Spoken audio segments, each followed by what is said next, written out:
ពីពាក្យបារាំងដែលយើងអាចប្រើដើម្បីសំដៅលើមនុស្សស្លាប់ un mort មនុស្សស្លាប់ប្រុស une morte មនុស្សស្លាប់ស្រី un décédé មនុស្សស្លាប់ប្រុស une décédée មនុស្សស្លាប់ស្រី un défunt មនុស្សស្លាប់ប្រុស une défunte មនុស្សស្លាប់ស្រី une dépouille សាកសពមនុស្ស un cadavre សាកសព un macabé នេះគឺជាពាក្យដែលគេនិយមប្រើជំនួយពាក្យ un cadavre un corps យើងអាចប្រើពាក្យមួយនេះថាខ្លួនប្រាណមនុស្សរស់ក៏បានឬក៏សាកសពក៏បាន une carcasse សាកសព un tué une tuée មនុស្សស្លាប់ដោយត្រូវបានគេសម្លាប់ឬដោយសារគ្រោះថ្នាក់ un péri une péri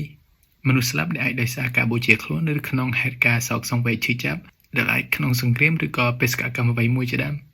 un abattu une abattu មនុស្សដែលត្រូវបានគេសម្លាប់ដោយសារការសងសឹកឬក៏ដោយចេតនា une victime ជនរងគ្រោះជនរងរបួសឬមនុស្សដែលស្លាប់ដោយអាចដោយសារគ្រោះថ្នាក់សង្គ្រាមឬក៏ការប៉ុនប៉ងជាដើម